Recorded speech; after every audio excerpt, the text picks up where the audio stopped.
Good evening, everybody. Welcome to the Masters League Twitch channel. Welcome to the Esports Masters League for the final round of Season 2 here in League Number 1. We've had 9 races so far over the past 9 months, and it is all coming down to tonight. Relentless versus Clean Vigor. Which one of those will claim the title? My name is Luke Etheridge, and joining me, as always, in the commentary box is Aidan Carter. And Aidan, judging by previous finales we've commentated on this week, this should be a good race.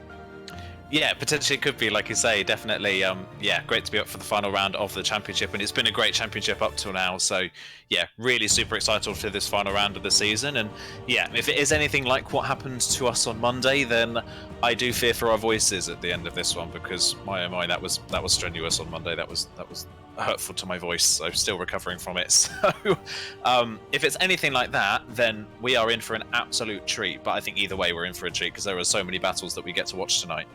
Yeah, certainly. If you were with us a month ago for the Portuguese Grand Prix, Relentless took a massive step towards taking that championship that time around. As you can see, Nathan took the victory, Adakov in second, Yuon in third place. So a fantastic job from them. Now means they are leading the championship fairly comfortably, if we're being honest. They're not doing too bad whatsoever now. They are now 23 points ahead of QVR. 331 plays, 308. XL look as though they're going to be securing third place at the moment with 201 points. And you can see the rest of the standings there. And we spoke briefly before the stream, Nathan. Relentless tonight have gone for 2 drivers that in the 3 race... Well, they've done 6 races between them. 2 for Justas and 4 for your own. They've never finished off the podium. So they repeat that tonight. They become the champions. Yeah, like I say, if they can repeat that, that'd be great for them. And yeah, they've had a great history in this championship at least. So not a surprise to see those 2 in for Relentless. I think they're the pretty much the strongest lineup they've had this season has been these 2. Of course, they picked up a 1-2 finish at Imola. So they've had great performances in the past. So yeah, we'll see if they can do the same again tonight. But again, to counter that, we've got the usual of the QVR team of Verstappen and Campbell. They're the old reliable, and it's been that way for pretty much nearly 3 seasons now of EML. These 2 drivers have been the front of the QVR pack, really, that they have been in these seasons. However, it didn't quite work for them last time out, did it? Like you say, at Portugal, they didn't really have a great round last time out, and that's probably the first time we've seen the duo of Verstappen and Campbell really struggle in the past 2 seasons or so. So yeah, I'm wondering whether tonight whether they can bounce back, whether they have enough pace to bounce back. Yeah, certainly. You can see the rest of the teams on the off screen now. Unfortunately, due to IFL obviously folding a couple of months ago, they've still been able to field a team in Premier, which will be on at 8:30, where they are gunning for the Premier title. But unfortunately, they've been able to field one for tonight. So we are going to have just 18 drivers. Shouldn't be too long before we get underway. As we've already said, Campbell and Verstappen for QBR, Gary and J. Cole for XL, Slash and Nuziek for TTG. It's going to be Boupier and Seeb for IRT. They'll be looking to make sure that every single team has finished on the podium. They'll still be on the team, despite not being last in the championship. So we've got a podium, Chris and Brand for QRT. Then it is Kex and I believe Lucas Supremo, not Ezra, for LFR. Klein Bossy and Bunty for CPI. Arnold and Khalifa for ERT. And as we also mentioned, Justas and your own for Relentless, who you'd imagine are just going to carry on things the way they've been going. It's, you know, if it ain't broke, don't fix it. There's always that danger when you're towards the top of the championship that you start changing things for no reason, and you can get yourself in trouble by doing that. Yeah, you definitely can get yourself in trouble. Like you say, you may as well go for something you know has worked in the past, and they've worked well together previously. So yeah, why not do that? And the dynamic they had when they did that 1-2 finish at Imola, of course, was Justas was holding back the pack in favour of his teammate to secure that 1-2 finish rather than skating off into the distance. So we've already seen teamwork-wise, they work really well together, the 2 of them. So yeah, why change it? If it's not broken, don't fix it. Yeah, certainly. So it should be a fantastic race tonight, obviously. Of course, something that we've got to get used to is this is probably one of the last times a lot of people in league racing tonight will see this old Abu Dhabi layout. Fair to say it's not going to be missed, I don't think. No, it definitely isn't. It's not a favourite, really, is it? I mean, for me personally, on the game-wise, I think it's a fairly fun track to drive on certain occasions. I think because it is quite a challenging track, the curbs are quite challenging, many things like that. It tends to be a track that kind of separates the field out a little bit and can make racing interesting. The problem with that, though, is that, of course, it's not reflective of real life, and in real life, this version of the track is not popular at all. So yeah, I'm not surprised that people will be very happy to see the back of this. I think the updated version of the track is definitely a lot more popular, and it'll be nice to see how people get on with a new version of the track when the new game rolls around in just over a month's time now. Yeah, I think we've seen obviously that it is going to be on the new game. We're going to see the changes to Spain and I think Australia, the ones we were definitely expecting to see as well. Not too long before we get underway, it is going to be, I'm sure you're all used to it now, 18 minutes of qualifying, 28 lap race around here. And let's not forget, every single driver that finishes will score a point. So that's going to make it a bit more difficult for QBR as well. 23 points, even with a 1-2. They're going to realistically need both relentless cars to finish outside of the top 10 to have a chance of taking this championship. But stranger things have happened. We've seen, especially, you know, tight, twisty circuits. Abu Dhabi's final sector can be very difficult indeed. You never know whether they'll be able to spring a surprise. You don't really know what could happen. I imagine this qualifying session is going to be pretty traditional to what we've seen all season, because QBR tend to just do something different in qualifying. And this is one of those circuits where the strategy is not that straightforward. The soft tyres are incredibly quick around here, but they don't tend to last too long. No, they don't tend to last too long. Like you say, you can maybe get race trim wise maybe 3 or 4 laps out of the soft compound tyres before the pace in them really does start to fall off. And because of that drop off in pace in the soft compound tyre, you do tend to see people maybe looking towards a 2-stop strategy in this race. It is fast, it's fast enough. I would say it's kind of akin to what we see really in Canada and Mexico is strategy around Abu Dhabi. The 2-stop can work if you can get through the traffic. It's not too difficult to overtake around this track. The problem is if you catch the traffic at the wrong part of the circuit, i.e. the final sector, you're going to get held up big time. So if you're going to go for the 2-stop strategy, you've got to have the pace and you've got to be lucky in a sense to make that work. Otherwise, the 1-stop can work. It's just a little bit on edge as to whether the tyres can make it the full distance. Yeah, and then there's the other thing as well. The 2 DRS zones, one after the other, as finally we've got someone heading out there on circuit. And it's very unique, obviously, pit lane entry, which when it was announced before the 2009 race here, the first ever Abu Dhabi Grand Prix, I think we all expected it to cause a lot more trouble than it actually did. Going back to the DRS zones point, 2 DRS zones on straights next to each other. Normally when you see that on a circuit, they're just on 1 detection point. So you get the double dose. Australia, for example, Canada is another one. Here they are 2 separate detection points. So even if you get overtaken at the end of the hairpin on the runs into turns number 7 and 8, you've got an opportunity to fight them straight back down the next straight. Yeah, you definitely have the opportunity. Like you say, I think this must be maybe one of the only outliers, like you say, in that feature, and having 2 DRS detection points for 2 straights straight after one another. I think one that springs to mind that doesn't have that, of course, is the 2 straights at Mexico. That track does not have that feature, and it sometimes can make racing a little bit stale around a track like that when there's no second detection point. You just don't have the opportunity to fight back. So yeah, it'll be really interesting to see how that kind of dynamic works in this one, whether there'll be people that want to fight back really hard down the second straight if the move is done on the first one, or whether people just won't make moves down the first straight and they'll wait for the second straight. But the problem with doing that, of course, if you get a poor run out of that chicane, the second straight is shorter than the first one. So if you're going to do that holding back and trying to time the overtakes into the final sector, you've got to be right on it with your traction coming out of that chicane.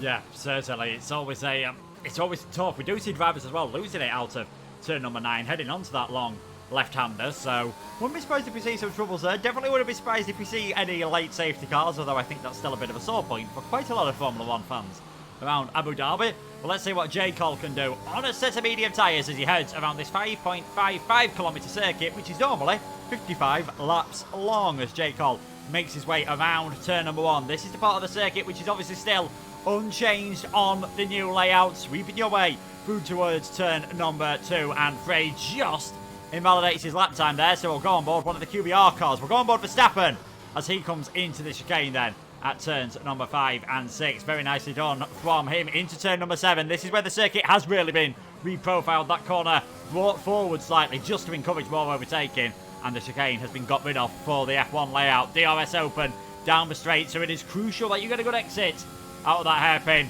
This undulating straight down towards turns number 8 and 9. Looks like it would be a straightforward overtaking opportunity, but if you go too deep, it is very easy for the next car to fight back as DRS gets activated once again to head under that bridge, down through the long sweeping left-hander, past the paddock for the support series, and in towards the chicane at 11, 12 and 13. Very difficult through here. Definitely only one where you want to be going through one at a time. It's been a nice steady lap so far from Verstappen. Now this final sector It's all about just having good traction. It's all about having confidence that when you put your foot down, you are going to get some good purchase from those rear Pirelli tyres. And also, they've got a nice enough front end that you can throw the car around the corners. Verstappen doing very well to avoid locking up there. Now coming into the tricky turn number 19. Get as close to the wall as you want. That is another one of the corners that will be reprofiled on F1 2022. And now into the final couple of corners. Justas has gone fastest of everyone on a 1:34.637. Verstappen does a 1:35.0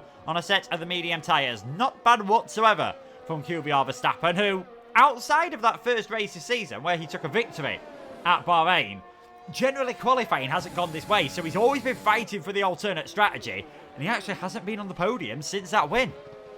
No, it hasn't been on the podium since that win, which is surprising to see because we often talk about his consistency in race performances. But yeah, quali, never the strong suit. Although around a track like Abu Dhabi, where we've mentioned a couple of times strategy is the key thing about this race, starting 11th or lower is by no mean feat a bad thing around this track. It gives you more opportunity to do different things with strategy. So even if he does have a poorer qualifying today, it is definitely not the end of the world for QVR Verstappen. Jeroen's now gone fastest, the second relentless driver, half a second up on Justas, which suggests to me that clearly Justas has made some sort of error on that first one on the soft compound tyres, as Kleinbossi has crashed out of turn number 3 just at the end of the first sector. And that is something you don't usually see in qualifying. You do see a lot more of it in the race, though, because when tyres do get hot around this track, which does happen very quickly, you can drop the car through that corner without really knowing it.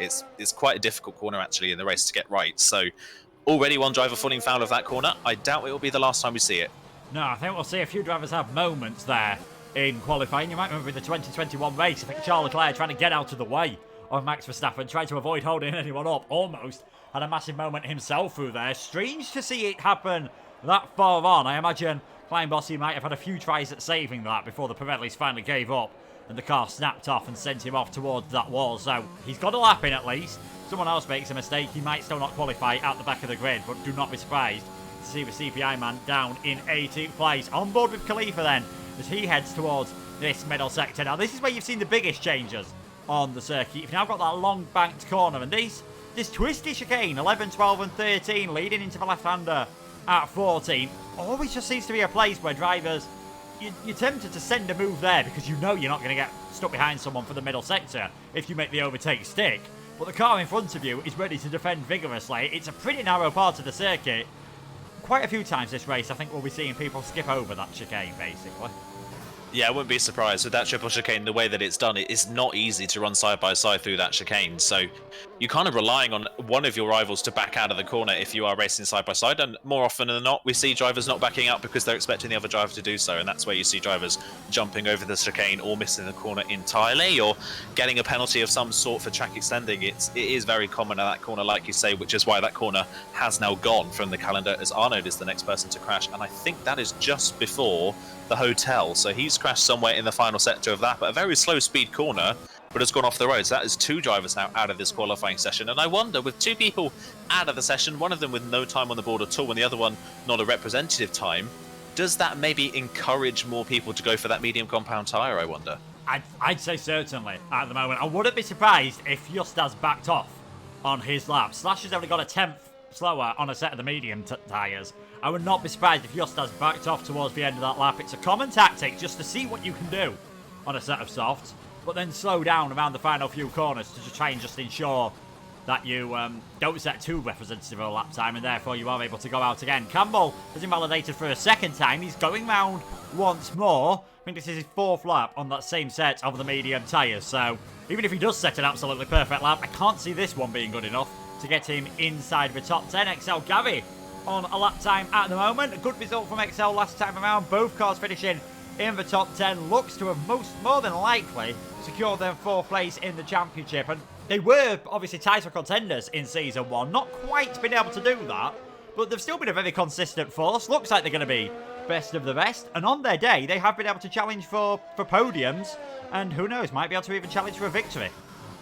Yeah, they've had their days this season, like you say, but they've just not been as consistent throughout the season as they have been previously, which is a bit of a shame to see that it's dropped from a 3-way to a 2-way fight at the top of the standings. But still a solid season for XL. I don't think they can be too displeased with the season, especially considering they had a bit of a dip in form early in the championship season. They've bounced back from that very nicely indeed in the latter rounds. Of course, they got a nice result in the US of A, where they got a 5th and 6th place finish from a qualifying that didn't maybe fully represent their pace. And of course, last time out as well in Brazil, they had a pretty strong result. So yeah, they've bounced back from their mid-season slump much better than some other teams have around them in the championship. And like you say, it's kind of one hand on that 3rd place, barring a bit of a disaster for them tonight. They need a bit of a disaster in LFR to have a really good night for them to lose that 3rd place.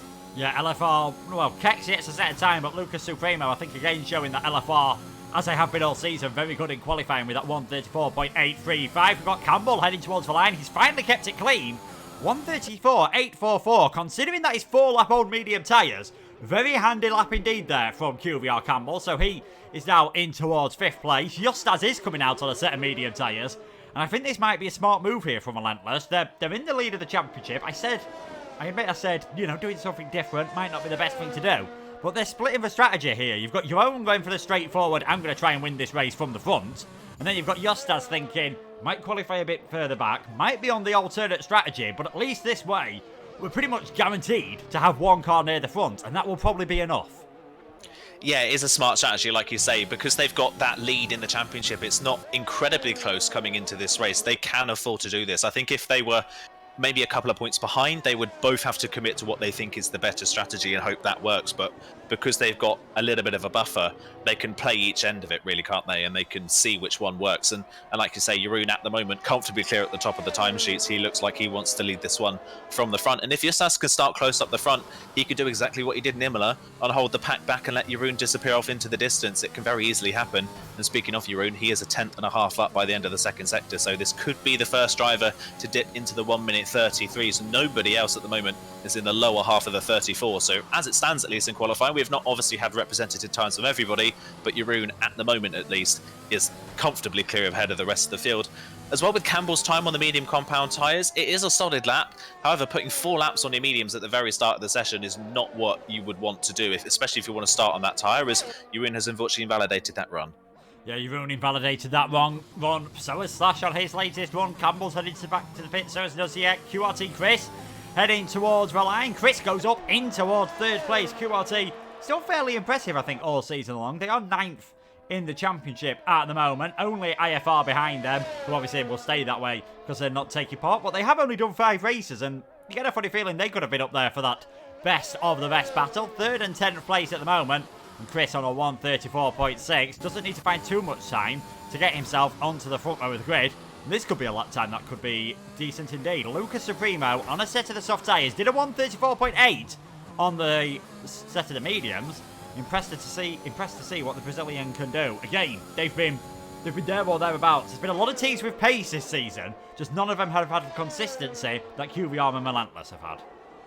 Yeah, not have the consistency, like you say. We've seen pole positions from teams like CPI and things like that. We've seen strong podiums. QRT have finished on the podiums a few times this season, but like you say, they've been too up and down to maintain a proper challenge. And I agree with you on QRT point as well. They've been really strong this season. Of course, they joined this championship late as well under a different guise earlier on in the season. But yeah, the second half of the season, they've been very, very strong. One of the stronger teams in that midfield battle. By the way, Justas on that medium compound tyre is coming to the line now. Where does he put that car?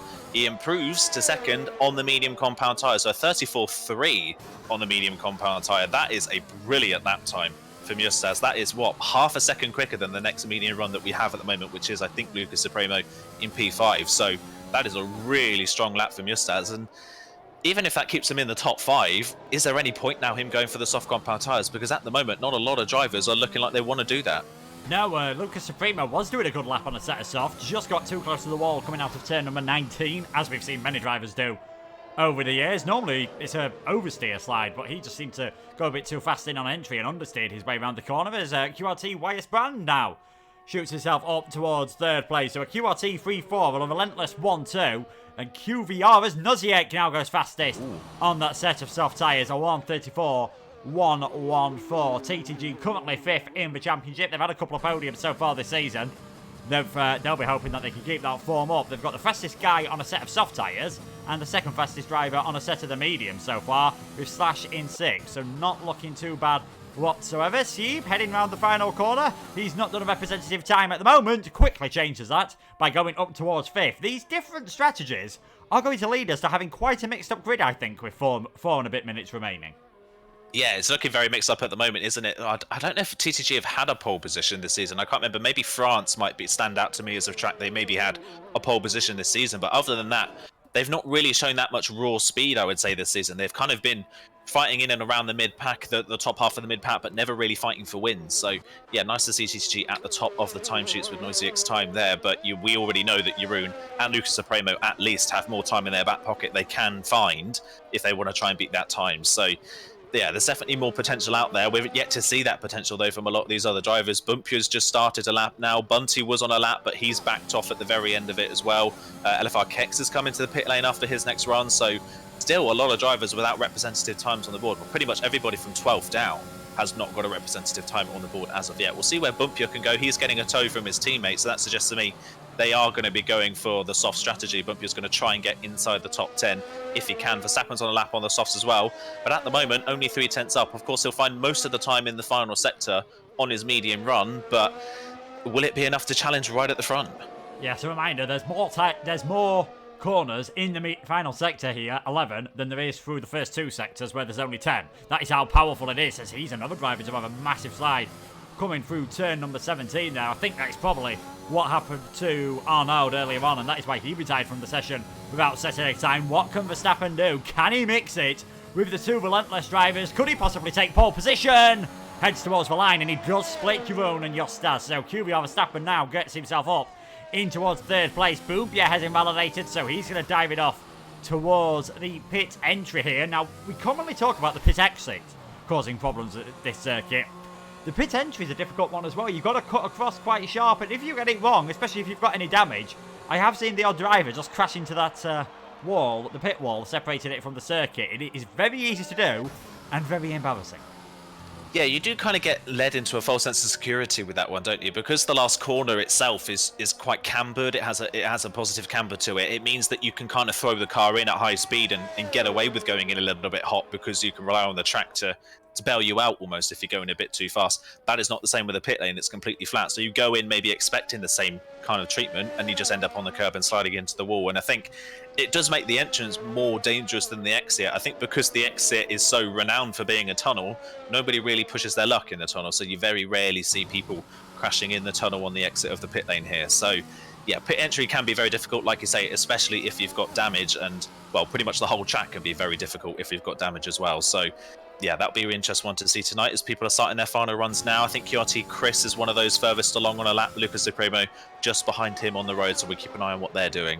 Yeah, we'll see what QRT Chris can do at the moment. He's only half a second off pole position in 7th place. Flings it around turns number 8 and 9 now along this long turn number 10. We'll see drivers getting forced, I think, to both sides of the wall throughout the race. It is a tendency to try and squeeze the car to your left-hand side, and Chris is a 10th up at the moment, and that would be good enough to get him ahead of Sieb. Doesn't need too much more time to get himself up towards the top 5, displacing his teammate, as I think we just saw maybe his teammate leaving the session there. Not sure if that was the case. I think someone had, no, it's Verstappen, sorry, retiring from the session. So Verstappen, I think, happy with that time in 3rd place. Here comes QRT Chris, though, round that tricky turn number 19, getting as close to the wall as you dare. He has got Campbell just ahead of him. That might provide a visual distraction, but shouldn't really cause him too many problems. Nothing that an experienced league racer shouldn't be used to. Chris heads towards the line, does shoot himself up towards 5th place. What can Lucas Supremo do? He's definitely going towards the line. Ends up getting himself up into 4th position, knocking Jostas down an extra place. And Jostas is going out of a set of soft tyres. This I was not expecting. No, I wasn't expecting it. Maybe he's just hedging his bets to see how far down he falls, as Slash now crosses the line to make it a TTG 1-2. That is a lovely lap time from Slash at 34.1, but is anybody else able to improve on that at the moment? Jeroen's just started his latest run, so we'll see what he can do. Gary crosses the line, goes P8 for Excel on a 34.4, just 200ths off Chris's time there. QRT Wise Brandon's just started his next lap as well. We'll keep an eye on what Campbell's doing. I think Justas is just plainly out in the softs to see what happens with drivers around him. If he falls outside of the top 10, he may as well go for this time on the softs and see if he can get back to the front. Otherwise, he could just sit where he is and hope for the best. But with the sorry to interrupt, Aiden. Campbell spun. Campbell's lost it coming out of turn number... Just it is on the exit of turn 9 as you come around turn number 10. So Campbell has got no front wing. And it's swapped around. Normally, we've seen Verstappen be the one on the alternate strategy and Campbell be the one right at the front. Yeah, we usually, like I say, we usually see it that way, but that is a costly error from Campbell there in qualifying. It could help him in the race if he starts 11th. Mind the way, as Kex crosses the line of 33.8, that is a lovely lap from Kex. Jeroen crosses the line, and he can't beat it. Half a tenth down, Jeroen back on the front row, but Kex right at the end of the session without a time on the board, shoots himself to the front, and Justas has backed off. So Justas clearly wants to start on that medium compound tyre. We'll see if anybody else is on a lap further down. Khalifa, I think, is the only one behind Campbell who is on a lap at the moment. Khalifa is half a second up, but we'll see whether he can keep that towards the end of the lap. I think Justas here will be starting 7th on the mediums by the looks of things. Yeah, he will not mind that whatsoever. The only driver inside the top 10 to be on a set of medium tyres. It is looking pretty good for Relentless. There's a yellow flag there. I think we've seen I think Chris might have lost it as well at that part of the circuit on his way back towards the pits, and obviously Campbell had crashed. And Brand had invalidated his lap as Noziek now goes fastest of everyone on a 1:33.748, just pushing Kex and Jeroen down one place. What can Khalifa do? Can he sneak his way into the top 10? No, he can't. He goes up into 13th, does push Campbell down another place. Bonte has invalidated his lap time, and I think everyone else, like we said, is heading towards the pits. But it is Noziek for the first time this season then. TTG are on pole position. Kex alongside him in second. Both of those teams going for their first win. Jeroen in third though. Justas in 7th on the mediums. I think it's looking pretty good for Relentless. Yeah, just based off qualifying, it's looking pretty good, isn't it? Like you say, Justas the only one in the top 10 that will be starting on the medium compound tyres, and he's got 3 cars between himself and J. Cole, who will be that lead person on the alternate strategy, which of course will be good for Justas at the start of the race. Jeroen third on the grid, maybe not what he was expecting, having held pole for the first half of the session, but it's still solid enough, and crucially for him, he's ahead of Verstappen. So that's kind of the crucial thing, isn't it? In that kind of battle, you've got one driver for Relentless and one driver for QVR, kind of both on the same strategy. So Jeroen just needs to cover off Verstappen, and Justas just needs to cover off Campbell. Yeah, it's going to be very intriguing, I think, indeed, this race. Just because qualifying's gone so well for Relentless. Who knows? We wouldn't count on the race going the same way, but it is Noziek on pole position. Kex, Jeroen / Verstappen. Your top 5. Lucas Supremo in 6. Justas managing to get into the top 10 on a set of the mediums. Arguably, he's the favourite for the race. Chris, Gary, Brand, J. Cole will have a fresh set of tyres starting 11th. And as will Sieb, Khalifa, Campbell, Bunty, Kleinbossie, Arnaud and Bumpia. 2 drivers failing to set a time. And Kleinbossie, of course, making a big mistake on after his first lap. He did set a time. Still managing to start in 16th. A lot of drivers found things very tricky in that qualifying session. Yeah, drivers are just finding it tricky. Like I say, we saw a lot of invalidations in that qualifying session as well. So, yeah, track limit's going to definitely be a thing tonight. It's the curbs, isn't it, usually, that kind of sets this track apart from some others. The curbs here are pretty lethal. You've kind of got 2 steps to them. You've got the kind of the part right towards the close part of the circuit, which isn't too much of a problem. And then the second part of the curb, if you do step over to it, the car bottoms out very commonly on that curb. And then if it's on the inside, of course, you have a sausage curb right there. So pretty much on every corner. So yeah, too much curb and you can invalidate, get forced off the road, or you can spin, just like we've seen a couple of people do. We saw Campbell, of course, spin the car coming out of the chicane on the curb. So yeah, it is very commonplace around this track to make mistakes because of those curbs. And in the race, they'll be even worse because, of course, hot tyre temperatures and curbs that are lethal means you're very unlikely to keep it out of the wall if you do spin. Yeah, make sure to predict who you think is going to win in the championship in the chat. Use your channel points to predict whether it is going to be QVR or whether it is going to be Relentless. I think after that qualifying, you would be a brave person to bet against Relentless. Again, strange things can happen. Justas might just struggle for the first couple of laps and might find himself dropping down the order at the Yas Marina circuit. First used in 2009, 5.554 kilometres, 21 turns, and the 2 DRS zones where you would expect to see pretty much all the overtaking around this technical circuit. As we take a look at what tyres everyone is on for, Bumpia clearly trying something different, going for the softs at the start of the race. Everyone else that had a fresh choice is on the set of the mediums. And of course, the Lithuanian 4-hour championship leaders Justas is in 7th on those medium tyres. Just needs to be careful in the first few laps. He might be thankful that it is a very short run towards the first corner.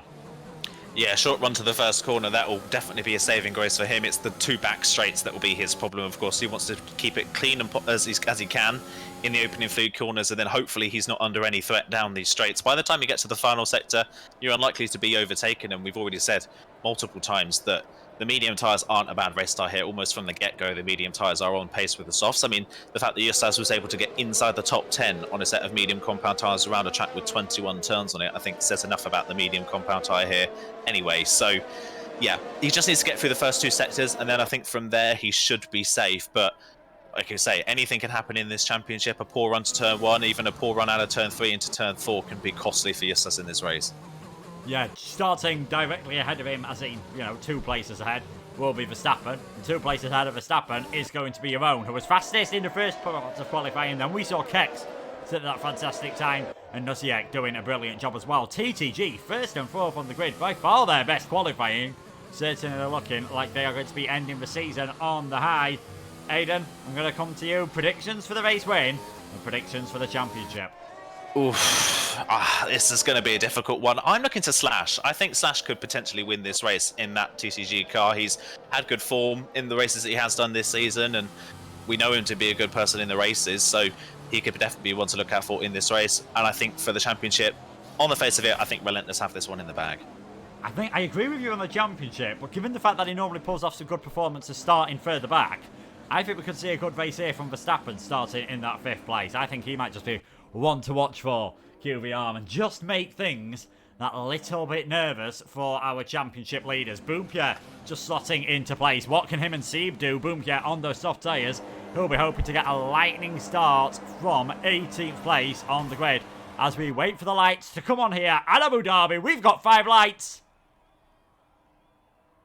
They go out and we're underway for the Abu Dhabi Grand Prix, and straight away it's a great start from Nusiek. We've got Kex there having an absolute nightmare start, dropping a long way down the order of it. It's Nusiek, Jeroen, Slash, and Alpha Lucas Supremo is around. It's been a dreadful start for the Town Formula Racing, but it's Nusiek, Jeroen, Slash, Verstappen, Chris, Justas battling on their way down towards turn number 5 and 6 for the first time. Now on towards the hairpin as there's another yellow flag there. Not quite sure what is going on in this midfield section. In fact, that's Lucas Supremo, who's had another spin. Now the slipstreaming begins on the run down towards turn number 8 and 9 for the first time. And look at Sieb all over the back of Campbell here. It's been a pretty good start from the QBR man, of course. He started down in 14th. He's the lead car on that fresh set of medium tyres, so watch out for him later on in this stint. Out in front, though, a superb start for Nusiek. I'm not quite sure what happened to Kex. I'm not sure whether he's disconnected or whatever, but just dropped down the order. It's almost like he didn't react to the lights. Yeah, it's like he didn't react to the lights, and then after that, it was almost like he just didn't have any gears. He just wasn't moving down the straight, and I think that caught a few people out further down the field. Justas got sandwiched between Chris and Lucas Supremo, and Lucas Supremo went round in the contact. That is why he dropped to the back of the field. By the looks of things, Justas has gotten away with it with no damage, but that was a very close call for the man in the Relentless car. He was, right in the middle somewhere he couldn't really avoid and managed to just about get away with it. Chris as well seems to have got away unscathed, so that is lucky for their races. And all of that carnage at turn 1 opened the door for Campbell, who just snuck through on the inside while everybody else is off the track avoiding it, and that has played beautifully for him now that he is that lead person on the fresh medium compound tyres. Problem for him, there is still 2 cars between himself and Justas. Yeah, there is indeed, and one of those cars, Brand, is looking very racy over the back of Gavi as he heads around turn number 1 for the first time. Khalifa is into the pits at the end of lap number 1, so he has picked up a bit of damage. And Gavi understeering there, coming through turns number 3 and 4. Even at this point in the race, struggling to stay on the back of Justas on that set of the soft tyres. Not ideal whatsoever for the XL man. Thankfully, he was able to get away with this one. Out in front though, Nusiek, Jeroen, Slash, Verstappen, Chris, and Justas is hanging in there, and if he can stay within the 1 second range, it's all going to be about this final sector where he's going to lose the time. But if he can stay within that 1 second, he's looking very good indeed. Yeah, he is looking very good indeed. Like you say, if he can stay within that range, there's a yellow flag. That is Khalifa that's gone around again, having just come out of the pit lane, unfortunately. Just proving, again, that turn 3 is pretty difficult. 2 spinners in 2 laps already at that corner. It can be very difficult in the race, and it's capping off what's been a pretty dreadful second half of the season for ERT, unfortunately. And yeah, I think the fact that as well, behind YS Brand, you've got Campbell right up behind the QRT driver, and then you've got Steve, Jaco and Bunty all right there as well. Having not had the strongest performance in qualifying, in the race at least, on these medium tyres at the start, they are not struggling to keep up whatsoever. Suggests to me that already the medium compound tyre is looking pretty strong. However, I will say, riding on board with Campbell, car's not looking all that great. He's a little bit all over the road, and Steve behind him, I think, just looks, at this point in the race at least, does look a little bit stronger. So keep an eye on Steve. Maybe he might want to think about repassing Campbell at some point in this early phase. Yeah, we'll wait and see what Steve can do. His best finish so far this season is 6th place in Portugal. He got a 7th place in Emilia-Romagna. He really seems to have found his form, does the IRT driver. And being up there on the mediums, who knows, could even get their, well, the team's first top 5, well, only second top 5 finish of the season. Sorry, Henry did finish in 5th place at round number 1 in Bahrain. There've been consistency in the lower end of the points, but unfortunately for them, never able to get right towards the top, as Dozier has nearly broken away by 1 second here. Yavona's just stayed within DRS range, which is absolutely crucial for him. And look how much time he's able to gain down this straight. It was 9/10 of a second.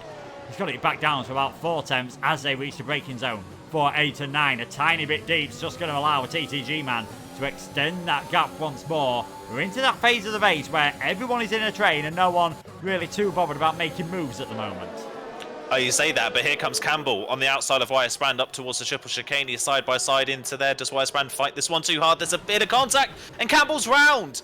Campbell is round at the chicane. He kind of turned across YS Brand. I think he expected the QRT driver to back out of it, and he didn't. And he didn't even have enough space and just spun off the front of the QRT driver. So what was looking so strong for Campbell, more contact. Oh, God, and a second race in a row now. It went horribly for him in Portimao last time out.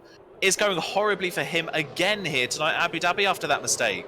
I've got to definitely agree with you with the first part of it. With the first contact, just looked as though Campbell didn't really leave YS Brand enough space. Maybe just thinking the QRT man would surrender on that one. Then there was a second bit. I'm not sure how much of that was a consequence from the first or whether more could have been avoided with that. But I know for a fact Campbell will not be happy about how that is gone.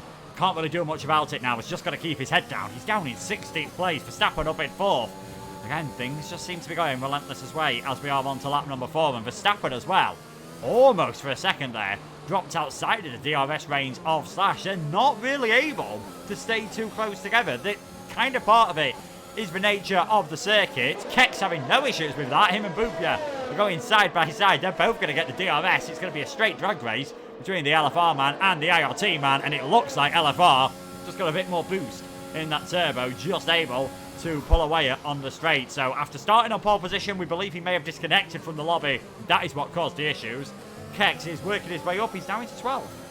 Yeah, coming back through quite nicely. Set the fastest lap of the race as well on that previous lap, having passed Arnold and having a bit of free air. So Kex could be a bit of a danger later on in this race. He's got a lot of raw speed in that car. Hopefully his connection holds up for the rest of the race, but at least pace-wise he's looking good. Bunty's just made a mistake in the triple chicane, so Kex is going to immediately pounce on that and is now up into 11th. So yeah, working his way back through the field quite nicely is the Latam Formula driver. So we'll see if he can keep going further up the field, what else he can find. But yeah, definitely a danger he could be in this race. And yeah, looking towards the front of the field, it does kind of keep ebbing and flowing, doesn't it, in the gaps at the front. It's kind of extending around 0.8 of a second, and then it drops down, obviously down the DRS straights, and it builds again in the final sector. I wonder if people are just starting to struggle with tyres. It's interestingly, Justas is in at the end of lap 4.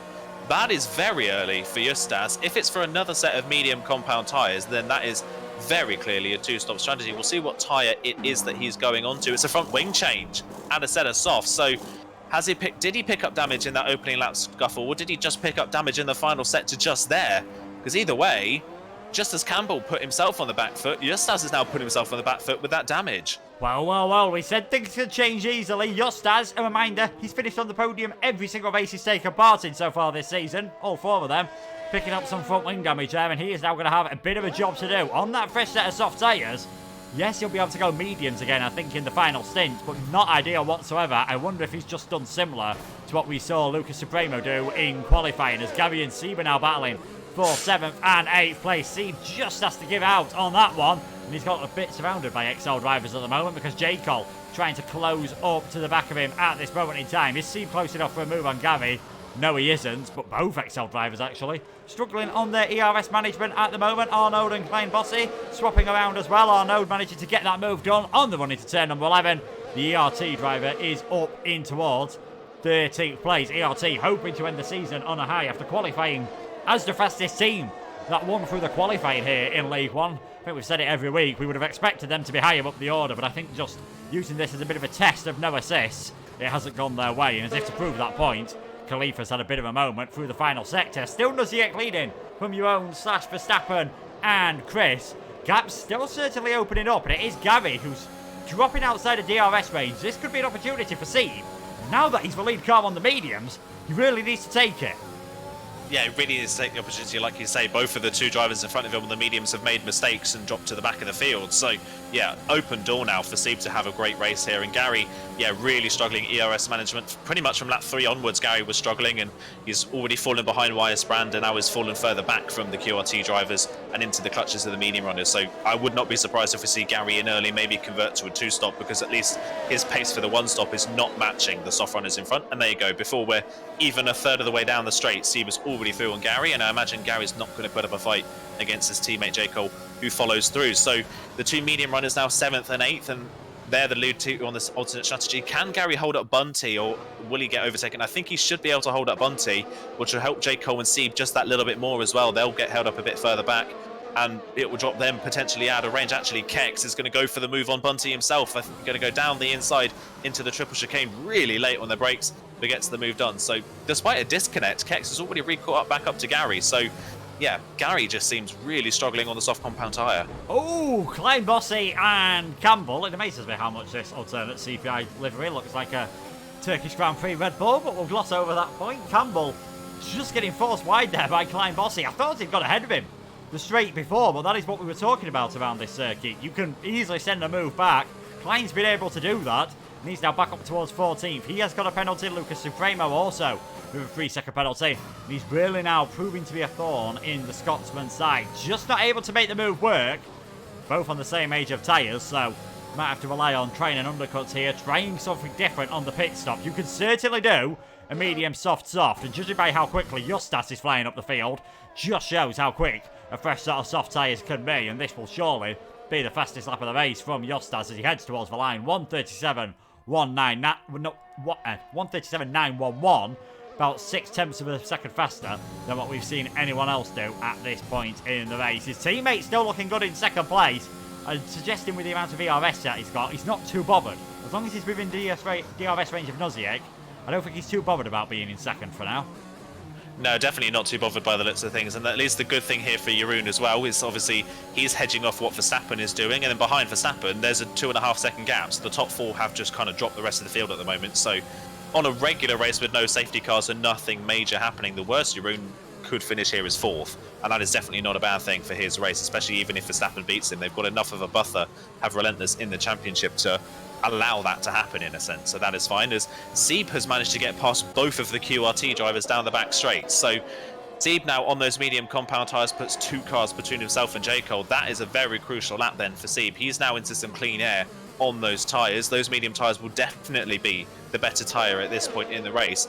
Seeb here setting himself up for a great opportunity at a podium in this race. And like I say, IRT, the only team without a podium, I believe, this season, as Chris now in 6th gets a penalty. And Noziek from the lead is into the pit lane at the end of lap 7. If that's for a 1-stop, that's fairly early. It could work, but he's running the risk of being very slow at the end of the race. Yeah, we've got a few drivers coming in as well. Kex, Gabby, Boomkia coming into the pits. Medium tyres going on to Noziek's car. Then we'll see what some of these others are doing. Gary, he's going for a set of the mediums. I think everyone is doing that just to hedge their bets as to whether they want to go for the 1-stop or the 2-stop. As Justas, then we're going to see how much time he's gained on that set of the soft tyres. Even though he had to pit for a front wing change, he's managed to come out still ahead of Kex and ahead of Gary. He's about 4 seconds behind the net leader, as that is YS Brand, who's had a spin coming out of there.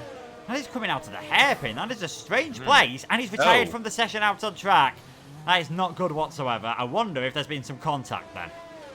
Yeah, definitely, potentially some contact there. Whether he's just dropped it on his own on traction and lost it out of frustration, I don't know. But Lucky, I would say, that there's no safety car that's been brought out for that, because obviously that is a blatant retirement on the road, which is a shame to see. So, yeah, that is QRT down one driver, and the other driver has just picked up a penalty and now lost the place to J. Cole. So, yeah, it was looking good at the start of the race for QRT, running in 5th and 6th, heading that second train of cars, but it's just kind of fallen apart for them in the last couple of laps, sadly, which is a shame to see, and not how they would want to cap off their season here at all. So, at least the good thing for the medium runners behind, that opens the door up once again. Bunty into 7th position, but all of the medium runners now are completely spread out after that, well, 3 or 4 laps really, of a little bit chaotic 3 or 4 laps, and the entire medium train is completely spread out now. Yeah, and I think also spread out because of the other drivers coming into the pits. Jerome and Slash now dive in towards the pit lane, so QBR Verstappen takes the lead of this race on lap number 9. How long is he going to go on that set of tyres? He's got medium runners behind him. Sieb's caught up around about a second in the last lap. That is how good his mediums are at the moment. I know it's early days, never mind a podium, but if Sieb keeps it clean here, who knows, the only podium for IRT this season could well be on the top step, and we'll see how this is going to work out with other drivers when they come out of the pits. That is the power of the undercut around here. Nuziek is about 2.5 seconds ahead of Jeroen, who is going to have Slash all over the back of him.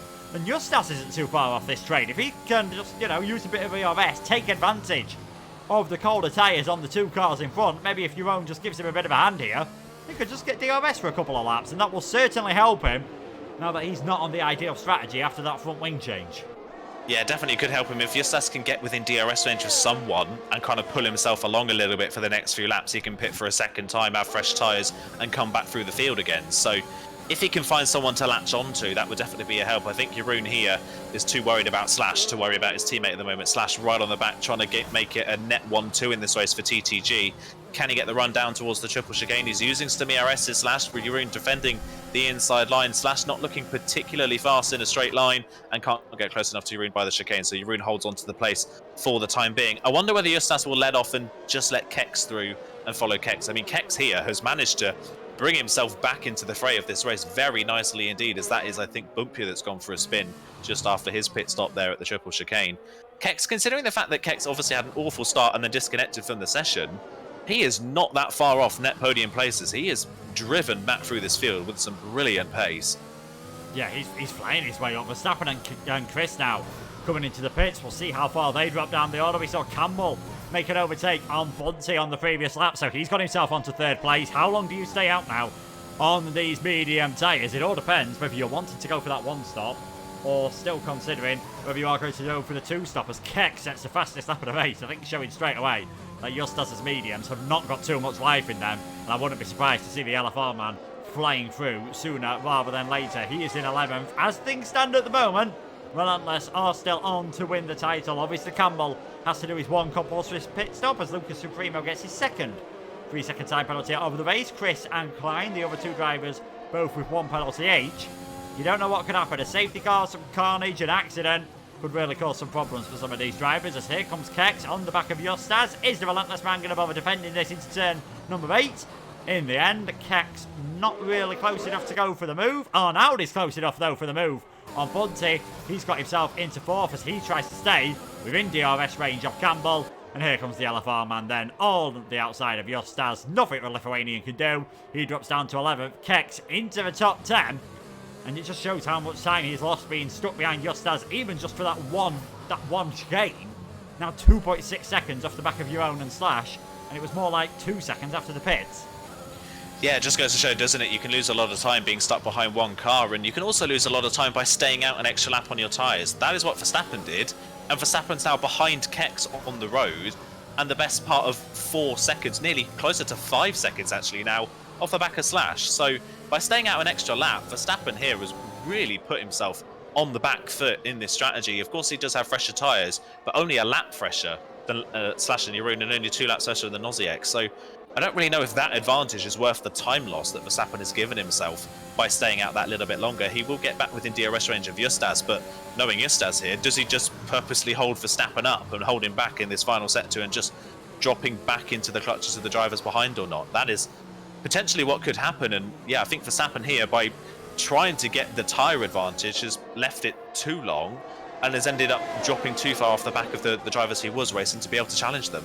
Yeah, that was a very frustrating final sector for Noziek. Final few corners, he got stuck behind Klein Bossy, who of course is yet to come in towards the pits. Noziek and Jeroen both get that move done. Klein thinks about sticking on that one, and it is imperative for Slash. He gets a fantastic exit through turn number 9, and there we go. Brilliant switchback. Superb by Slash. He is now up into 8th for net 3rd position then.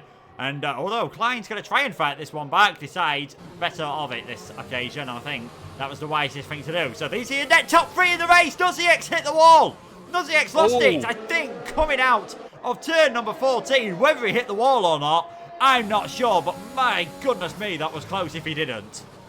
Very, very close. That was a heart-in-mouth moment. We'll see if he struggles in this final sector with any understeer. It doesn't look too bad at the moment. I think he's gotten away with it by the looks of things. But yeah, that was a close call for Noziek, who's had great pace so far in this race. He'll be breathing potentially a sigh of relief that wasn't pretty much race ending from there. He'll continue on.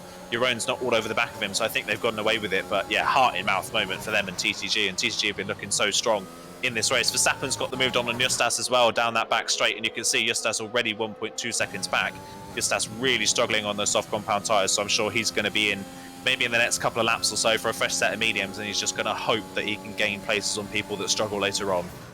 Yeah, I think that's got to be it. I mean, you know, like I said, everyone gets points. Even finishing at the worst 17th, it is going to be 4 points. That might not be enough, but with Jeroen in a good place, I think you should be fairly safe. As Kex is going to try and get the move done on Klein Bossy here. There's pretty decent straight line speed from the CPI man. Kex has got the DRS, even though he's not got a lot of ERS. He will get that move done. But I think we're going to see Klein try and fight back down the next straight in towards turn number 11 and 12. And I think Jeroen was hoping he was going to be close enough to the back of Noziek to get a move done. Didn't get the best exit though, and might just start coming under a tiny bit of pressure from Slash. Not on this occasion. And in the end, Klein didn't get a good exit either, so he sticks behind the LFR man. And now Verstappen's probably going to have to spend this entire sector underneath the rear wing of Klein. Yeah, that is not what he would have wanted at all. That is, it could be a bit of a thorn of his side. He's going for the move though, actually, here up towards turn 17. That is a risky overtake if he can pull it off, but late on the brakes, down the inside. That is a lovely move from Kvyat. Verstappen put a lot of faith in Klein Bossy there that he would give him the room, and he did, which is fair play. So Verstappen found the gap somewhere in the final sector and is through. And all that talk I was talking about earlier on of Verstappen dropping too far back, I think it's starting to undo itself, because Noziek, Jeroen and Slash are now stuck behind Arnaud and Bunty on the road. Can't find a way through. They're being held up with quite a bit. Verstappen's halved the gap between himself and the net leader in just 2 laps. And in all of that as well, Kex is now almost within DRS range of Slash. So Kex, despite disconnecting earlier on, has driven himself back into this lead battle. And Verstappen, after the pit stop a little bit later, is driving himself back into range as well. As Noisy and Bunty go side by side into the hairpin, that is not your usual overtake. And I wonder if now Jeroen could potentially capitalise on that down the back straight. I don't think he's going to be close enough, though, to really do anything about Noziek. But yeah, Kex and Verstappen coming back at the net leaders at a vast rate of knots. That all started because Bunty made a slight mistake. And you know what, Jeroen, I think he was close enough to send the move there just because Arnaud was in front of them. Might have spooked him and might have just put him off, but he's almost pushing the TTG man through the final part of that chicane. Noziek should get the move done on Arnaud. I'm not sure Jeroen is going to be close enough, and he might have to send one round the outside. No, it's going to have to be down the inside line for the relentless driver. He gets that done. That is a crucial move, but you can see Kex is really on the back of this train, and Verstappen not too far behind either for the actual race lead. As things stand at the moment, J-Col has done a fantastic job to get onto the back of Sieb, and these are dragging these medium tyres long enough to either go for the 1-stop or go for a very aggressive 2-stop strategy by going for soft. It will be intriguing to see what the different drivers do. Both of them staying out on this occasion. If we'll see who has still yet to come into the pits, it is for top 3, 8th and 9th and 11th at the moment. As I think Arnaud's had a spin. Yeah, Arnaud going side by side with Kex into the penultimate corner. Kex around the outside. I think Arnaud kind of needed to back out of that one. He didn't have the grip, and he kind of left it down the inside a little bit lazily and just spun off the side of the LFR car. So just one of those things, unfortunately. But yeah, not a great race again for Arnaud. Gary now with a 3-second time penalty further down, so he's not having a particularly great race at the moment either, in 12th position. So yeah, as Verstappen round the outside of the chicane gets the move done on Bunty, but by doing that, he's lost DRS range to Kex, and Bunty could get DRS back on the Kvyat driver here, although Bunty is really struggling at the moment for pace. He was able to keep up with Sieb and J. Cole in the early phases of this race, but ever since then, he has dropped quite a way back from our top 2 in this race. So, for whatever reason, Bunty is really struggling for tyre wear tonight. Yeah, just finding things very difficult at the moment. The mediums really do not enjoy it around here. We said it was a tough choice between 1 stop and 2 stoppers. Here comes J. Cole around the outside, in towards turn number 11, and XL J. Cole takes the lead of the Abu Dhabi Grand Prix as we near the halfway point. Jeroen just not able to get close enough quite yet to Noziak, and I'm starting to think he needs to maybe just go for this move soon before Noziak catches up to the back of Campbell. And even if he does, that is going to be interesting to see how Campbell deals with a relentless man and to see how wide he can make the QVR car. We know Campbell's not afraid of getting his elbows out. We saw that earlier on in the race, and he must be gutted with what's happened now, because he knows he'd probably be leading this race at the moment. I'd imagine by a good couple of seconds from J. Cole and Sieb if it wasn't for that spin. Yeah, without that spin, you've got to say Campbell would have had the pace to have been comfortably clear of J. Cole and Sieb, and likely would have been Justas up there with him as well. So it probably would have been a straight fight on the road between Justas and Campbell for the lead of the race at this point. But both of them have had a rough time of it. And speaking of Justas, he is into the pit lane for a second time then at the end of lap number 14 for what I assume would be another set of mediums. A set of softs from here would be lethal, really. He would lose a lot of time. He's going for another front wing change, so it seems that Justas has broken his front wing again at some point. So after a great qualifying, Justas' race has been terrible so far. That seems to be twice now that he's broken his front wing in this race. Yeah, should just come out to the pits ahead of Lucas Supremo, down in 15th, which, as long as he doesn't retire, you know, I'm not saying that he will. Don't want to put any commentator's curse on him here. He's going to be pretty close, actually, with Lucas Supremo at the pit exit. They're going to be almost side by side. And Lucas Supremo has got the move done, lost the car, and Justas having to get onto the brakes there to avoid slamming it into the back of the LFR driver. That could have been a bit nasty. Oh, he's tapped the back of him. That could easily be enough to cause a bit of front wing damage. Yeah, that could be a bit of damage as well, as there's another spin for Arnold further up the field as well. So it's all going on at the moment, isn't it? Has Justas maybe picked up some damage from that? We'll wait and see. But if he has, a third front wing change potentially coming Justas' way.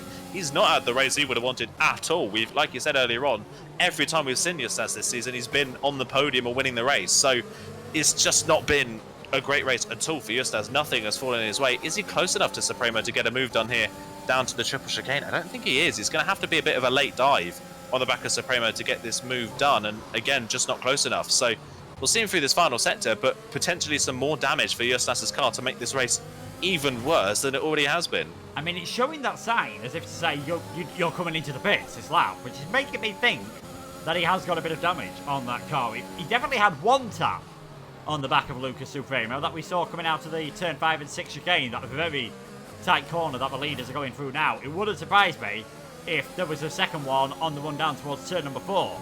He was that close to the back of Lucas Supremo. Does Justas dive towards the pits? No, he does not. I think he's thinking, you know what, if there is any damage, it's mine, and I might as well just stick it out at this moment in time. Here comes Noziak on the back of Campbell, gets the move done, and Jeroen should be able to follow through nicely as well. And can Jeroen get 2 cars in one go here? No, he can't. Noziak did leave a car's width, but the relentless driver clearly not interested in sending one at this point in the race. And this just shows how quick the two-stop strategy, well, just shows how much the tyres, I should say, wear off. The Slash gets ahead, and I think Jeroen is trying it round the outside now. Gets the move done on Noziak. Jeroen takes the net lead of this race. They're already on the back of Sieb and J. Cole, who have yet to pit. Yeah, you would usually expect those that are leading the alternate strategies to have a bit of a buffer, but the fact that our net top 4 in this race have caught these guys so quickly is a real surprise. It is a surprise to see them up here this close. So yeah, they've really struggled, as Kex and Campbell now going side by side in this final sector, still running side by side as they run under the hotel, but surely Campbell's going to have to back out of this one as Kex gets the move done down the inside, and yeah, Campbell decides not to continue fighting that one. Does any of them pit at the end of this lap? No, they continue on. They're all continuing on at this point in the race. So is Jeroen going to get the move done on Sieb at turn 1? He's close enough, but doesn't think about the move. If he can get past Sieb and J. Cole before Noziak does the same, that could be crucial for Jeroen's race. If he can build enough of a gap back to the TTG drivers that they can't challenge again, Jeroen could run off into the distance. So he's maybe taken your advice from earlier on and got the moves done before he's caught the last of the traffic. Yeah, well, the bit of advice I was thinking in my head then was just go for the move into turn number 1. Because if you can get DRS only on J. Cole and get this move done early on, then Noziek and Slash might just struggle to follow through as easy as they're going to find it. Here comes Jerome then. He's got enough grip to get the move done on Steve. He's going to go side by side with the IRT man down towards turn number 8. You'd expect the relentless driver to have the grip on the brakes. Gets it done, and Steve just trying to think about the better exit from that corner. Any potential grip that he's got left in those tyres.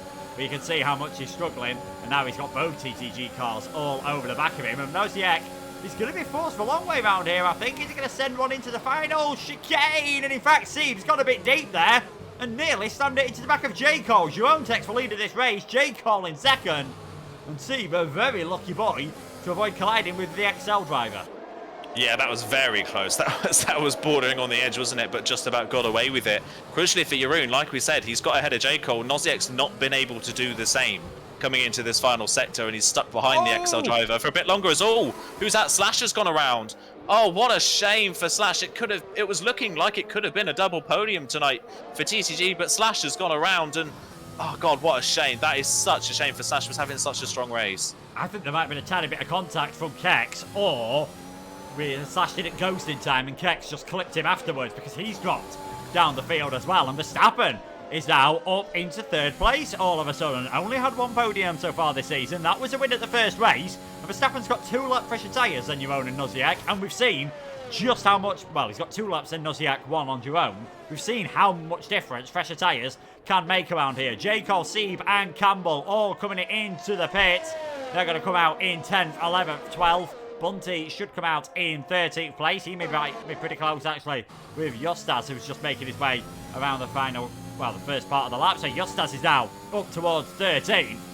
I can't actually see Justas gaining too many more places here. Obviously, Klein Bossy has still got to come towards the pits, but that might be it. 13th might be the highest Justas can get.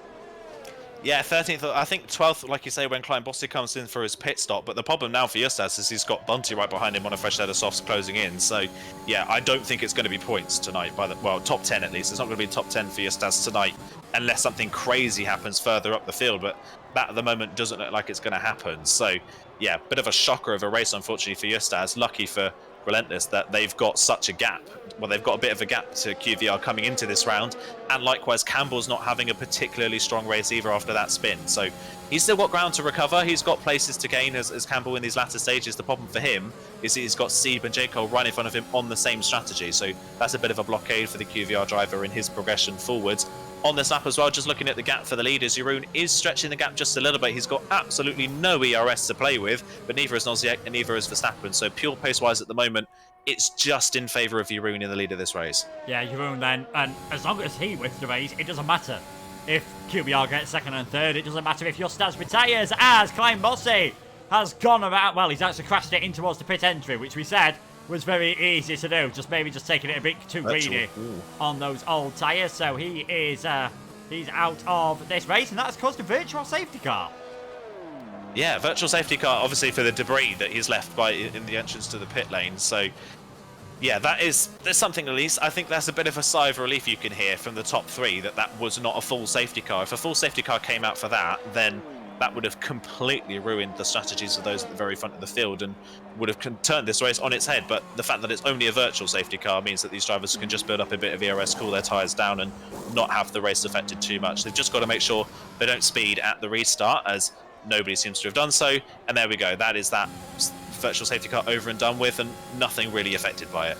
Nothing really affected. I can't remember actually commentating on a race this season where the field has been this spread out. The first battle that's within DRS range, as Bunty does get the move done on Justas, is Sieb and Campbell for 10th place at the moment. And here comes Campbell on the back of Sieb. Should be able to get this move done fairly straightforward. And there we go. Campbell is now up into 10th. J. Cole is his next target, and these two are just going to try and see, as well as Sieb, as well as possibly Bunty, but he is 10 seconds behind them, just how far up the order they can get. It's 3 seconds to Boompia, then it's another 4 seconds to Chris, and then there's gaps to Gary / Kex, Verstappen, Noziek and Jerome. But we know those mediums are going to drop off a cliff, as Justas somehow, despite having the set of the medium tyres on, is still able to fight with Bunty here. Justas back up into 12th place. He's just enjoying himself, I think, at the moment, and possibly knowing that even if he gets a penalty or gets some damage, shouldn't really affect things in the championship, as his teammate has a 3-second lead. He's doing the perfect job, is Jerome, at the moment. He's just stretching that gap. He's barely got any ERS. but it doesn't look like he's going to need to defend from anyone. No, not at the moment. He's putting out the gap, and Nozick is now just starting to fall back into the clutches of Verstappen ever so slightly. So if those two start battling that little bit, that will again play into the hands of Jeroen. So yeah, at the moment for Jeroen, it's going really well at the front of the field. And like you said earlier on, that is all Relentless need. They just need Jeroen at the front of this race. They don't really need Justas at this point in the race. He's still there. He's still scoring some points, of course, but obviously he's not had the race that he would have wanted to at all. We'll see what Campbell can do from here. He's now onto the back of J. Cole. J. Cole doesn't have DRS on Bumpio, but he could have it coming out of the chicane if he gets a good run. We'll see what he can do. J. Cole will need DRS here on Bumpio to, I think, hold Campbell back. He's not done it, so Campbell, with the straight line speed that he's got in that car, should breeze past J. Cole, no problem here, and is now the lead person on the alternate strategy once again, which just goes to show that even with a spin, Campbell leading on the alternate strategy means that the alternate strategy of starting on the mediums and going to the softs on a one-stop, so far at least, hasn't worked at all, because the soft runners are nowhere near the rest of the pack. They've got Bumpia, but then they've got a 4-second gap to Chris and Gary. Chris and Gary do have time penalties, but then beyond that, it's like 5 or 6 second gaps as Nozick into the pit lane. Wow, that is a surprise. I love this. I love seeing someone try something different. Nozick's, I think maybe just seeing the pace of the soft tyres, realised he wasn't going to win this race and thought, do you know what? There's some pretty big gaps down the field. I'm going to get a fresh set of soft tyres on.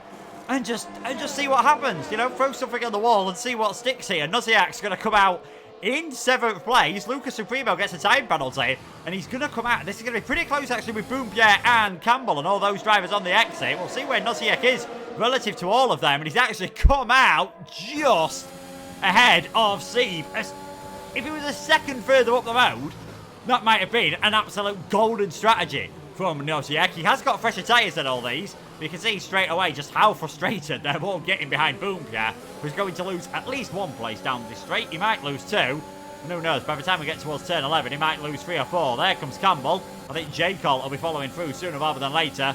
And Nozick and Sieve just not quite close enough. If you're your own, if you're Verstappen, do you react to that? Or do you just think the gaps are too big? I'm just going to stay out. The tyres are going to last to the end. It's just whether they last to the end at any decent pace.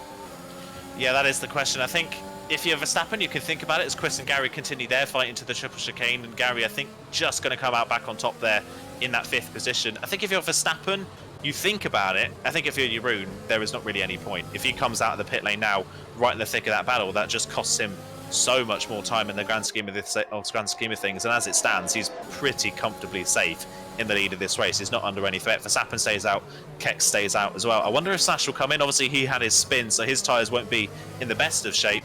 But no, he continues on as well. So I think if he were Nozick managed to not pass Bumpy down that 2nd straight. If you were Nozick, if you wanted the strategy to work, he should have come in a lap earlier. He should have come in a lap earlier, given himself a bit more time on the soft compound tyre. He would have been ahead of the likes of Campbell and Jacob and had a free run at the drivers in front. So I think for Nozick, he's kind of shot himself in the foot by doing this strategy. He had at least 2nd on the road, potentially sewn up, even if it did have to battle with Verstappen. By doing this, he's put himself on the back foot on a strategy that other people are running.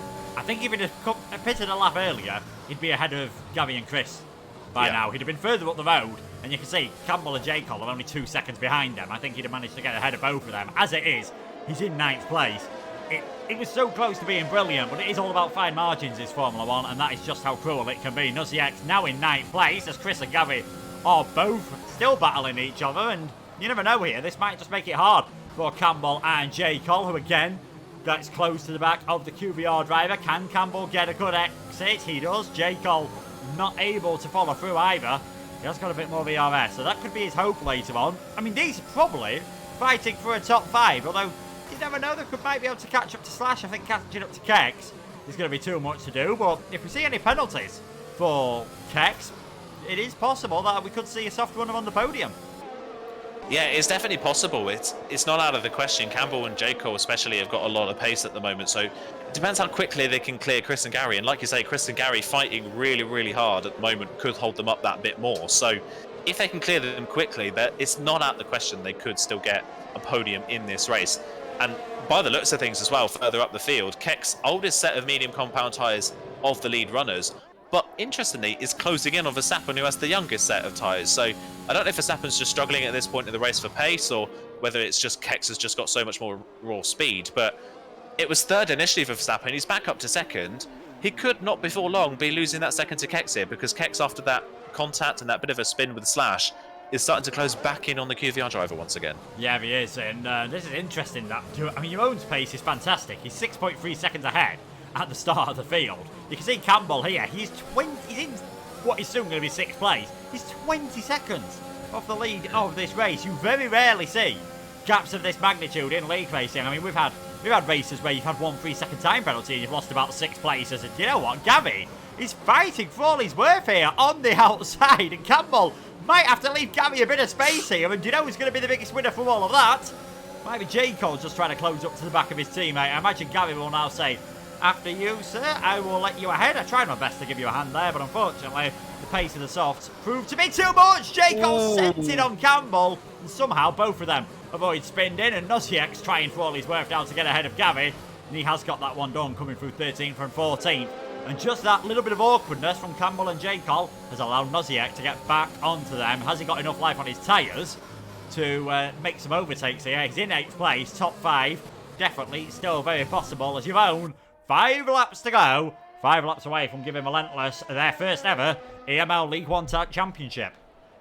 Yeah, not long to go now for Jeroen, and the 7-second lead now. He is really dropping Verstappen in these latest couple of laps. So right now, I would probably be saying to Jeroen, you need to slow down a bit. I think the fact that he's got so much pace, he's maybe putting himself under a bit of pressure to make sure he doesn't make a mistake in the latter stages, but he has got a comfortable margin in the lead of this race. Now, I think it's fair to say those on the alternate strategy have lost so much in the first half of this race that they're not going to be a threat to our podium finishes, I would say, in this race. So they don't really have to worry too much, as Campbell running into the back of Chris there in the chicane because he's running so much faster mid-corner, as Noziek has got the move on J. Cole down the hairpin. I think J. Cole was so focused on trying to get the run down the straight, and Noziek's thought, thank you very much, that's an open door down the inside.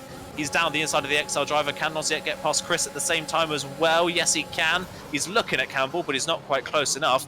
But he could be close enough for a run at Campbell down the back straight. However, Chris is going to try and keep it side by side with Noziek through the chicane. I think that's going to be, well, that's going to be a couple of places lost for Chris here as Noziek down the inside. Here comes J. Cole. He's boxed in to the left-hand side of the road. Does he think about the move back on the TTG driver?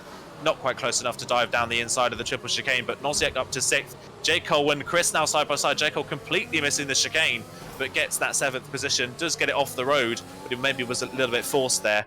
Noziek now has a pure run at Campbell, and I think you've got to say Noziek here, better tyres at this point in the race, should get past Campbell fairly easily. Yeah, let's not forget, he was in 2nd place before his pit stop. He's not going to get up there, barring an absolute miracle. 4 laps to go. He's 12.5 seconds off 2nd place, and we said those mediums start struggling. I don't think they're really going to start struggling this much, although, you know, there's always that worry about getting a puncture. We did see drivers go, I think it was Klein did 17 laps. I think that might have been the longest we saw anyone do on their set of soft. Well, looking at the time, he must have done more like 18 or 19, which is round about where Joan and Kex are going to be by the end of this race. So I can't imagine they are going to be in trouble of a puncture. But this could be the main battles to watch now. Is just how far can Campbell and Noziek get up the field. Slash is their next target, 3.3 seconds ahead. And I think that is as far as things are going to go for them. Looking at the penalties, it is 3 seconds for Chris, Gavi and Bunty, 6 for Klein Bossy, 9 for Lucas Supremo. Definitely not been the final race that Lucas would have wanted. But here comes Noziek on the back of Campbell. Both of these two drivers fairly low on their ERS at the moment. Is Campbell going to defend? He isn't. And Noziek, of course, staying back. It is easier to overtake into this first chicane, but obviously that does give your rival a chance to fight back. So I think that's why he stayed behind. I'm not sure he's quite got good enough exit, though. Not quite, but Campbell derating there and left the door open. I think, yeah, just the fact that they've got no ERS and Noziek with the power of DRS is able to get back through. So he is up into 5th position. He cut it fine, but he got it, and Campbell's just got a time penalty. So that puts paid to what could have been a solid result for Campbell. I think in this race, a solid recovery. He's got Jaco and Steve still within his penalty range. So that time penalty there, I think, kind of seals the door shut for QVR in this race, sadly. 2 rounds in a row where it's just not gone QVR's way. Verstappen at the moment looks like he could still get a podium out of this race, but Kex is still catching him at a vast rate of knots. 3 laps to go, and Verstappen's 2nd place is under threat here. Kex is closing back in, and you've got to say, I was expecting the alternate strategy to be a lot stronger here. That has not been the case. The top 4, even with Slash of course had a spin, and he's still holding on to that 4th place. I imagine he will lose that fairly soon to his teammate.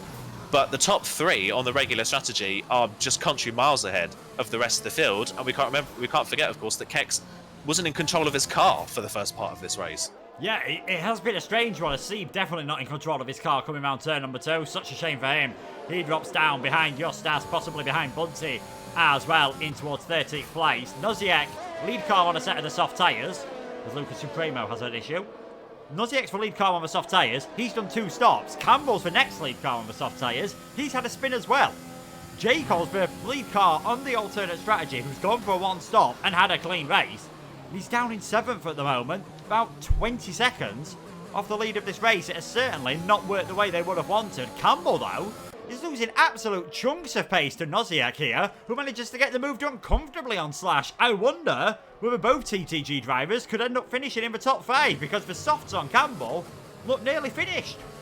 Yeah, he's really struggling, isn't he? It's bizarre. J. Cole's caught back up to him, and like you say, Noziek has pulled away. I wonder now if they tell Noziek to back off and allow Slash to have DRS to help him defend from the QVR driver. We'll see what they do, but if the first part of the third sector is anything to go by, Noziek's going to try and drive off into the distance here and leave Slash to fend for himself. But it might not be too difficult for Slash here. Campbell, like you say, struggling quite a bit on those soft compound tyres, which is bizarre to see. And of course, Campbell does have a time penalty, so Slash can let Campbell go and not have to worry. So yeah, I think it's definitely possible here. I think Slash is more thinking about J. Cole than he is about Campbell at this point in the race. If he can maybe let Campbell go and then latch onto the back of Campbell, does that stop J. Cole from having a run at him? Yeah, who knows how this is going to go. It's going to be intriguing. It's also going to be intriguing for second and third at the moment. Kex might have 2 lap older tyres than Verstappen, but he is all over the back of the clean rigger racing driver. They got a second place in LFR last time out in Portugal. Could it be 2 second places in a row for the Brazilian team? That'd be a brilliant way to end their season. Kex is closing in. He's not going to be close enough, I don't think, into this chicane. Possibly could have been if he'd have wanted to. Just gives a tiny little love tap to the back of the QBR driver, but seems to be able to stay much closer to the corners as Campbell gets the move done on Slash further behind. And this is a great opportunity for Kex. Can he get the move done? Will he want to? Round the outside he goes. He can take the racing line. And that is Kex up into second place. Yeah, beautiful move. And J. Cole got the move done on Slash as well at the same time. He used up the ZR to drive around the outside of Slash at the chicane. Slash had no defense for it, and J. Cole's up into 6th position. So that is a top 5 for Excel for J. Cole in this final round of the championship, unless Slash can come back at him. But I don't think Slash has the pace to come back, and nearly completely off the road coming out of the corner. So yeah, I think that potential double top 5 for TTG has just slipped out of the way for him. It's now just about whether he can keep up in Campbell's penalty range for the end of this race. But yeah, what a comeback drive from Kex. He's definitely one of the stars of the race, isn't he? Disconnected at the very start, dropped pretty much all the way back down to the back of the field bar his teammate who had his own problems at the start of the race, and is comfortably, without a safety car and without too much carnage, without a lot of spins or anything, driven himself back into second position. That is a stunning performance. Yeah, superb. And I suppose similar to what we saw Lewis Hamilton do at the Spanish Grand Prix, having an issue at the start of the race and then just finding some supreme pace all of a sudden when all looked lost, as Kex has nearly actually broken the DRS window here to Verstappen, but do not write Verstappen out yet. He's going to have 2 chances about this. He's not even bothering though. Coming into the slipstream of Kex, so it looks as though he has just sort of given up on taking this second place. Closes up down the straight, both of them running extremely low on their electrical energy. I think Verstappen's going to have one chance just to get a bit of pride, just to get a bit of glory, to go down the inside into turn number 11. Looks as though he's too far back at the start of the straight. Someone who's not too far back though, perhaps, is J. Cole. Not getting the exit that he would have wanted. And again, that place is not going to happen as Justas, despite another driver who's not had a cleanest of races, has managed to get himself into the top 10 and will, of course, jump Gary on penalties as well. His fresher mediums looking very nice indeed. But out in front, it is Owen rounding the final few corners for the last time. He's dominated since the pit stops, got that move done on Noziek, and has just stretched the gap out at the front. Jeroen crosses towards the finish line. He's going to take it slow. He's going to slide the wheels. Jeroen wins. Jeroen secures Relentless the EML League One Championship. Yeah, brilliant stuff from Jeroen. What a second half to that race for him. The second he got that move done on Noziek, he just drove off into the distance in a completely dominant second half of the race. And yeah, what a debut season in EML for Relentless as well. Justas, amazingly, despite 2 front wing changes, recovers to a 9th place finish. So that is a great recovery for him in this race. Almost gets 8th on Chris, but not quite close enough. But that is enough, like you say, to secure Relentless their first EML title in their debut season as well. commiserations to QVR. They fought so hard all season long, but at the end of the day, their poor performance last time out last month cost them big time coming into this round. They were on the back foot, and unfortunately a mistake from Campbell early on and a lack of speed from Verstappen in the latter stages of the race meant that he couldn't hold on. Yeah, I think it was the consistency that was keeping them in it. I think over the season, they'd probably admit Relentless have been the faster team. It's just that QBR tended to have both drivers up there, and as soon as Relentless had a couple of races where they were having both drivers up there, they took the lead of the championship and extended it. Your own takes the victory. It was Kex in second place for disconnection. Obviously just messing up the timing a bit slightly. So Kex will take second and Verstappen in third as Lucas Supremo is just having a bit of fun on the final lap of the race. He finishes in last place. But it is your own who takes the victory then. A superb job from him tonight. His second victory of the season. And that is 7 out of 10 for Relentless. I think with a record like that, it's hard to argue that they did not deserve this championship. Yeah, really hard to argue. Like I say, 7 out of 10. It doesn't feel like that, does it? It felt like it was more level playing. Like you say, QVR may be the more consistent team across and scoring points. Relentless have maybe been a bit up and down at some points, but yeah, you can't deny that they've been so fast all season long. And when they have won races, they've got the maximum out of it. They've had a couple 1-2s this season as well. So yeah, they've had some amazing performances as a team this season. And yeah, cap it off with a win at the very end of the championship as well. A win that really from the halfway point never looked in doubt.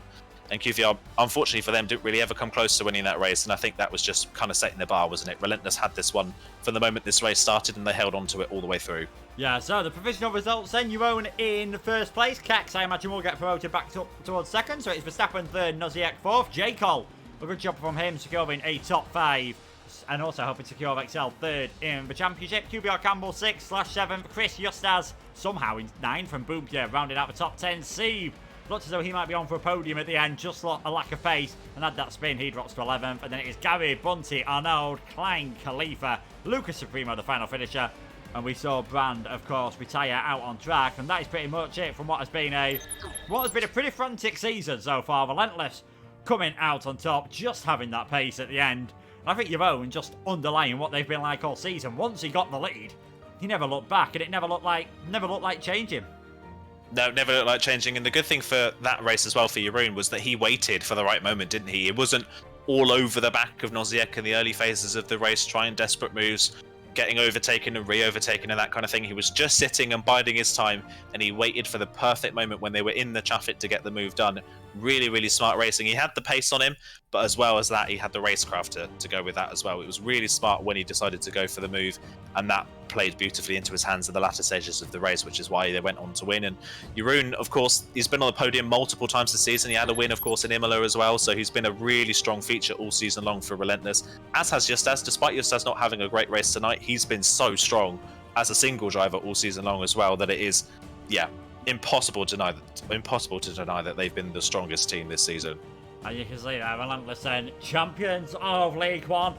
Format's going to be slightly different for EML Season 3. Sign-ups are still open for that, so if you are in the team, make sure to try to get yourself involved in that. But that is not it for the EML action tonight. Of course, on LRTV, there's been League 2 earlier. The championship was already sorted in that. The championship is definitely not sorted in EML Premier. It is IRT versus TTG battling for the championship. 291 plays 265.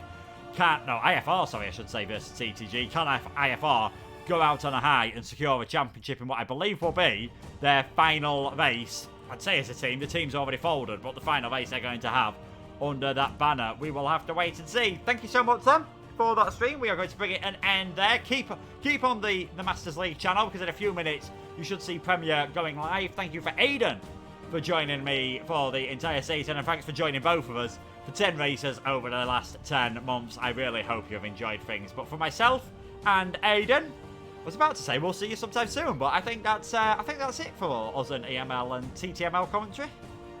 That is the case, yeah. Unfortunately, this is the last one for the two of us, I think, isn't it? Which is a shame, but yeah, I'm really looking forward to the future season. Season 3 looks like it could be really, really great. So can't wait to watch that one as a viewer myself, or maybe even potentially take part in it. Who knows? But yeah, unfortunately, commentary-wise, we won't be back, but we could be back in other ways. You never know. Yeah, unless VSR come up with an academy for an academy for an academy for an academy, I somehow don't think I'll be taking part in any racing, which is probably quite wise. But yeah, thanks, Trader, for joining me all season. Thanks to all the drivers and the teams. I mean, I think heading into tonight, as I just try and quickly count, I think heading into tonight there'd been 91 different drivers. Goodness knows how many more got added tonight, at least a few more, so probably nearing 95 different drivers. It has been a fantastic season. Thank you so much. We will head off. Stay tuned for Premiere in a few minutes, and goodbye.